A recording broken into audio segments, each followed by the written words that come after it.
నమస్తే, welcome to 3T TV news. ఉన్నటువంటి కష్టాల నుంచి ఈ సమాజానికి ఎంతో కొంత మేలు చేద్దామనేటువంటి ఉద్దేశంతో మన పట్టభద్రుల నియోజకవర్గం నుంచి పెద్దల సభకు వెళ్ళదలుచుకున్నటువంటి సార్ గారికి మా యొక్క సమగ్ర శిక్ష తెలంగాణ శాఖ నుంచి, మా సిద్దిపేట జిల్లా శాఖ నుంచి సంపూర్ణమైన మద్దతు ఉంటుంది సార్. జీవితమే మీ యొక్క ఉద్యోగమే మాకు ఆదర్శం సార్. మిమ్మల్ని ఆదర్శంగా తీసుకొని మేము పోరాటమైనా చేస్తాం.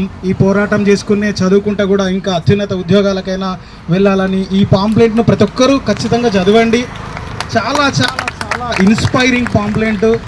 సారు ఎక్కడ మొదలు పెట్టాడు, ఎక్కడికి వెళ్తున్నాడు, సారు ఏమున్నది ఒక్కసారి చూసుకొని సార్ ఎయిమే మన ఎయిమ్గా కూడా భావించుకుంటూ మనం కూడా ముందుకెళ్దాం sir. Inspiring sir. Thank you very much.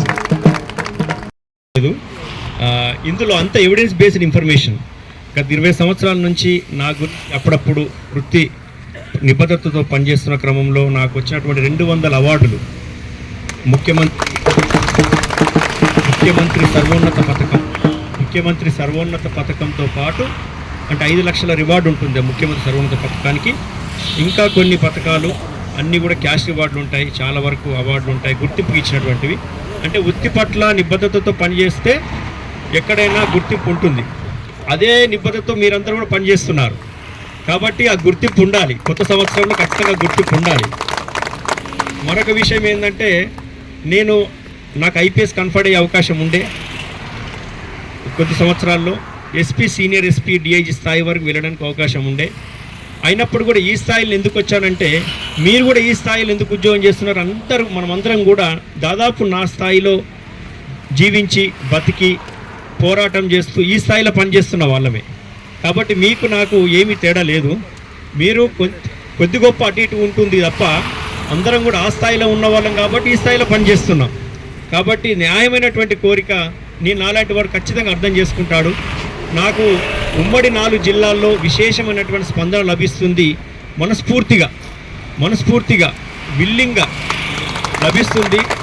Gangadhar అనే వ్యక్తి, మాదనం గంగాధర్ అనే వ్యక్తి ఖచ్చితంగా ఎమ్మెల్సీగా గెలుస్తున్నాడు అన్న సంకేతం కూడా వచ్చేసింది. ఏమైనా కొత్త సంవత్సరంలో తీపి కబురు విన్నప్పటికీ ఇంకా ఏమైనా మిగిలి ఉంటే కూడా మీ అందరి కోసం నేను ఖచ్చితంగా పోరాటం చేస్తాను. ఎందుకంటే ఒకటే ఒక సంకేతం, డిఎస్పి ఉద్యోగం ఎలా ఉంటుంది, ఎంత పవర్ఫుల్గా ఉంటుంది, నా దగ్గర ఎంతమంది సిబ్బంది పనిచేస్తారు అన్న విషయానికి వస్తే అంత కంఫర్ట్ లైఫ్ కూడా వదిలిపెట్టుకోవడానికి ఎంత ధైర్యం కావాలి? ఒకసారి ఆలోచించుకుంటుంటే మనం రెగ్యులరైజ్ కావాలని చెప్పి ఎంత పోరాటం చేస్తూ ఉన్నాం. రెగ్యులరైజే కాదు, గవర్నమెంట్ అంటేనే పొలిటికల్, అంటేనే పోలీస్ అంటే పొలిటికల్ గవర్నమెంట్. అటువంటి కంఫర్ట్ లైఫ్ను వదిలిపెట్టుకోవడానికి భయం లేని ధైర్యంగా వచ్చాను కాబట్టి రేపు సమస్య సాధించడానికి ఖచ్చితంగా ధైర్యంగా ముందడుగు వేస్తాను. ప్రతి ఒక్కరిని నేను మరీ ఫేస్ చూస్తున్నాను. ఎక్కడైనా గుర్తుపడతాను. సిద్దిపేట కలిశానని చెప్పి ఖచ్చితంగా నేనే గుర్తుపట్టి అడుగుతాను. ఎక్కడైనా కనపడితే నేను అడుగుతాను. ఎందుకంటే పోలీస్ డిపార్ట్మెంట్లో పనిచేస్తున్నంత వరకు ఖచ్చితంగా ముఖాలు గుర్తుపెట్టుకుంటుంటాం. ఫస్ట్ మేము ముఖాలు అంటే ఉన్నది చెప్తున్నాను. ముఖాలు గుర్తుపెట్టుకుంటాం, తర్వాత పేరు గుర్తుపెట్టుకుంటాం, తర్వాత సర్నేమ్ గుర్తుపెట్టుకుంటాం. అంటే కొన్ని వేల మందిని మనం చూడడం జరుగుతుంటుంది. వాళ్ళ సమస్యల పట్ల అవగాహన కలిగించుకోవడం జరుగుతుంటుంది. ఆ సమస్యల పట్ల అవగాహన ఉంటే ఏదైనా సమస్యను పరిష్కరించడానికి, ఎందుకంటే సంబంధిత శాఖ వారు ఏదైనా ధర్నా చేస్తున్నా, సమ్మె చేస్తున్నా, ఏదైనా ఆందోళన చేపడుతున్నా సంబంధిత శాఖ వారు రాకముందే పోలీస్ అధికారి సమస్య పరిష్కరిస్తాడు. అక్కడ ఎందుకు పరిష్కరిస్తారంటే అన్ని సమస్యల పట్ల అవగాహన ఉంటుంది కాబట్టి ఆ సమస్యను రోడ్డు మీద కూర్చొని ధర్నా చేస్తూ ఉంటారు. ట్రాఫిక్ జామ్ అయిపోతూ ఉంటుంది. అది ఆర్ఎన్బి ఇష్యూ, లేకుంటే విద్యాశాఖకు సంబంధించిందో, లేకుంటే సంక్షేమ శాఖకు సంబంధించిందో, ఒక స్కాలర్షిప్ సంబంధించిందో ఒక ధర్నా జరుగుతూ ఉంటుంది. ఆ ధర్నా జరుగుతున్నప్పుడు పోలీస్ అధికారి ఆ సంబంధిత శాఖ వాళ్ళని పిలిపించి వాళ్ళతో వాగ్దానం ఇప్పియాలి.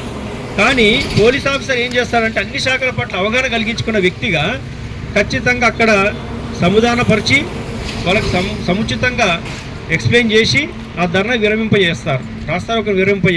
అంటే ఆ దిశగా అటువంటి శాఖలో పనిచేసిన వ్యక్తిగా నాకు సమాజం పట్ల, వ్యవస్థ పట్ల, అందులో ఉన్న అంశాల పట్ల, చాలా సమస్యల పట్ల అవగాహన ఉన్న వ్యక్తిగా ఖచ్చితంగా చట్టసభల్లో ఒక్క అంశం కూడా, ఒక్క విషయం కూడా భవిష్యత్తులో పెండింగ్ లేకుండా మీ వెంట ఉండి మీరు వెనక ఉండమంటే వెనక ఉంటాను, ముందు ఉండమంటే ముందు ఉంటాను, అది మీరే నిర్ణయించండి. కానీ వెంట మాత్రం ఉంటాను, ఖచ్చితంగా మీ వెంట ఉంటాను.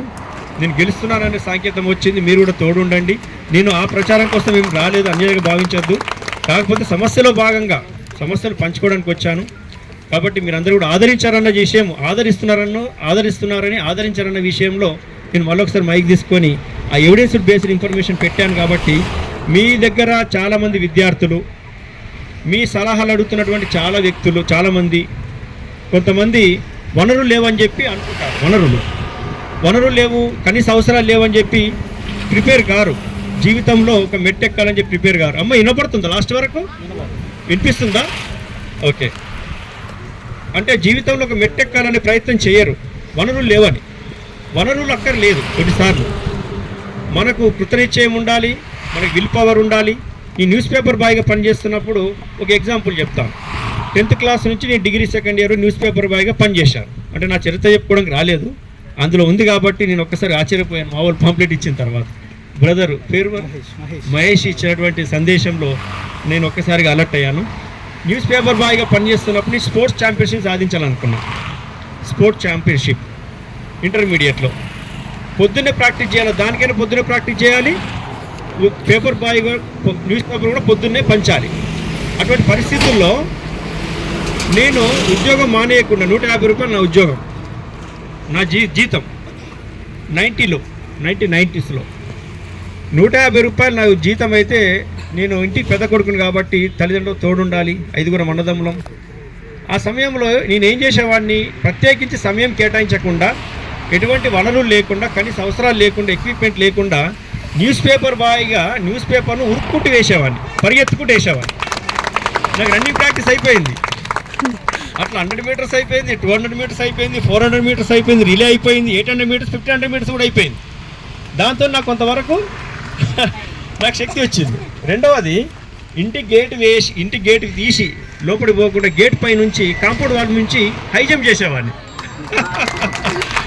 ఇక్కడ క్రీడా పట్ల ఆసక్తి ఉన్న వాళ్ళు ఎంతమంది ఉన్నారు? ఒకసారి క్రీడా పట్ల వాళ్ళకి అర్థమవుతుంది ఈజీగా.